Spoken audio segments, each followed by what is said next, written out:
Nou vriende, goeiemôre, ons is die Here nog dankbaar dat hy vir ons uitgespaar het en dat die Here nog 'n nuwe dag tot ons lewens toegevoeg het. Ek vertrou dat u ook 'n goeie nag se rus gehad het. Ek vertrou dat dit goed gaan met u en dat dit goed gaan met u geliefdes en die begeerte van my hart is dat u en ek in hierdie dag sal aanmeld vir diens. Dat ons sal sê, Here, hier is ek, gebruik my. U woord sê vir my dat my lig so sal skyn voor die mense dat hulle my goeie werke kan sien en my Vader in die hemel sal verheerlik. En Here, help my om dit te doen. Mag dit u in my gebed ook in hierdie dag wees. Nou vriende, ons gaan vanmôre 'n bietjie praat met u oor die gedagte van die versie wat op ons maandblaadjie verskyn elke maand.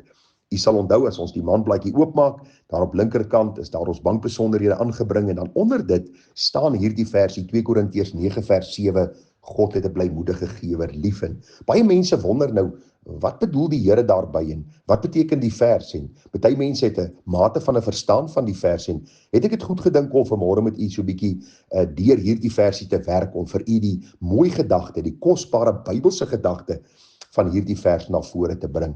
Die apostel Paulus is besig om met hierdie gemeente in Korinte te praat en hy praat maar oor hulle algemene aanbidding, ook die gee van hulle tydelike hulpmiddele vir die saak van die Here.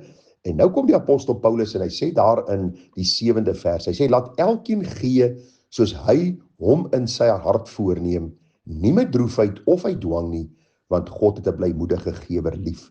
Nou vriende, in my navorsing oor hierdie versie, het ek in die eerste plek gesien, dat om te gee vir God se saak, is maar deel van my aanbidding.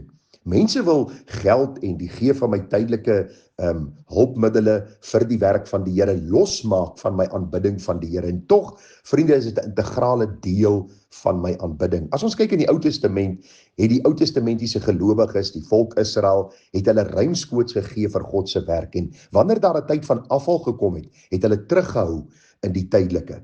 Die priesters het verarm, daar was 'n gebrek gewees by die huis van die Here. Daar was siek diere gebring vir offers en dit was 'n duidelike bewys dat dit geestelik nie goed gegaan het met die volk Israel nie. Die apostel Paulus kom en hy bring hierdie selfde gedagte deur na die Nuwe Testament en hy sê vir ons dat om te gee vir die werk van die Here is absoluut deel van my aanbidding van hierdie God van hemel en aarde, aan wie alles behoort, wat aan my vir 'n tyd lank leen, sodat ek ook vir hom kan gee om hom daardeur te verheerlik. Nou vriende, hierdie vers in die eerste plek, as ons sien, laat elkeen gee soos hy hom in sy hart voorneem, dui vir ons daarop, vriende, dat hier nie 'n wetlike verpligting op ons gelê word nie, maar eerder 'n vrywillige dankbaarheidsreaksie. Jy sal onthou in die Ou Testament was daar sekere wette vir die gee van sekere dinge. Daar moes sekere deel gegee word van 'n graanoes en daar was sekere deel van jou diere en sekere dinge moes afgestaan geword het aan die Here, en 'n tiende wat Maleagi van praat. Maar die Nuwe Testament wil vir ons 'n saak kom vasmaak dat ons hele gesindheid nie 'n wetlike verpligting moet wees nie, maar juis 'n vrywillige dankbaarheids diens wat ons aan die Here dan gee, om te sê, Here, maar alles wat ek het U vir my gegee, en daarom wil ek ook in dankbaarheid vir U teruggee. En ag vriende, nou sê die Bybel dat elkeen gee soos hy hom in sy hart voorneem, en nou baie duidelik, nie met droefheid of uit dwang nie. Nou hier kom ons baie duidelik by die gedagte uit, vriende, om te gee vir die Here is 'n hartsgesindheid. Dis 'n bewuste besluit. Dis nie 'n emosionele impuls wat ek kry. Nou gee 'n klomp geld vir die Here of ek gee 'n klomp van my goed vir die Here en vir die werk van die Here, dan voel ek later spyt daaroor nie. Nee.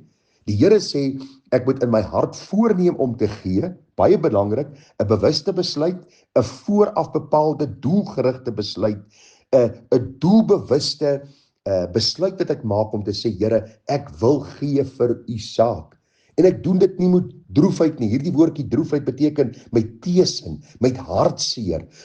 Ek hou eintlik vas en nou dink ek by myself, maar ek is verplig om U te gee. Die Here sê nee.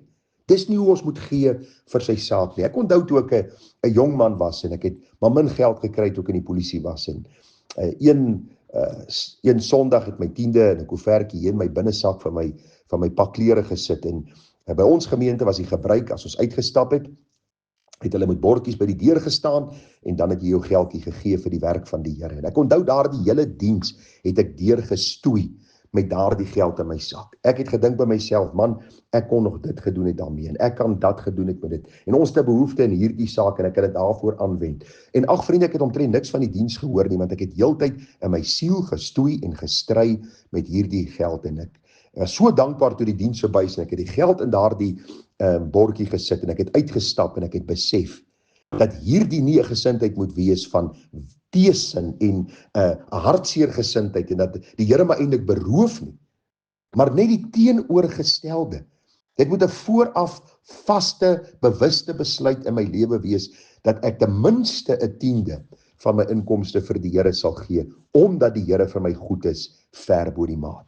Ek het ook hierdie bewuste besluit gemaak, dat dit deel van my aanbidding is, want om die Here te eer met wat ek het en wat ek besit, is om in dankbaarheid voor hom te buig en te sê, Here, alles behoort eintlik aan U, en U gee vir my ruimskoots elke maand, en ek kan weer teruggee aan U, uit dankbaarheid, omdat U vir my so baie gee.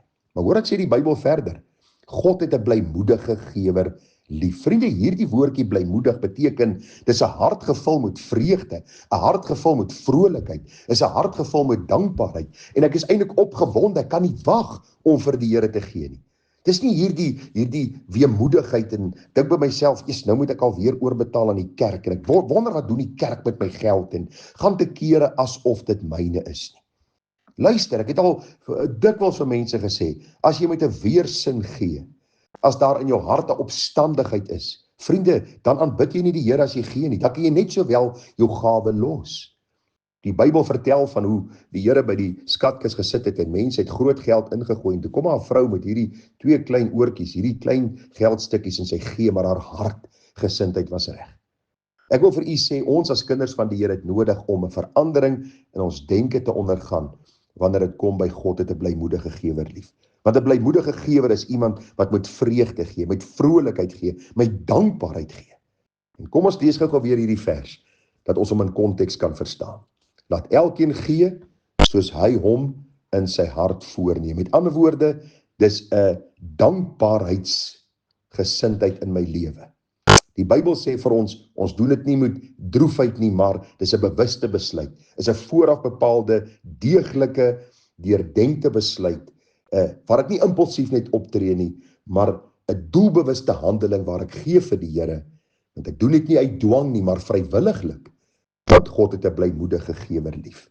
Dis deel van my aanbidding, dis deel van my lofprysing vir die Here, dis deel van 'n gesindheid van nederigheid om te sê, Here, alle goeie gawes kom van U, en daarom is ek dankbaar dat ek vir U kan teruggee, en Here, ek eer U vir die wyse waarop U vir my sorg. Mag die Here U genade gee, en vir my genade gee, en ek wil vanmôre vir elkeen dank, en bedank uit my hart, wat met hierdie gesindheid gee, met hierdie blymoedige gesindheid. Nie net mense in ons gemeente nie, mense wat deel vorm van ons gemeente via sosiale media, mense wat luister na die oordenkings, mense wat inskakel. Ek dank die Here vir elkeen. As u vanmôre u self beroof van geestelike seën, hoor dat ek sê geestelike seëninge, dan wil ek u vra dat u tog sal sê, Here, help my om te verstaan, dat om te gee vir u saak ook 'n saak van aanbidding is, en dat ek dit sal doen met 'n blymoedige hart. Mag die Here u seën, en mag die Here u bekragtig, en mag die Here u lei op die weg van geregtigheid om hom te verheerlik in alles. Groete vir u, mooi naweek verder, tada.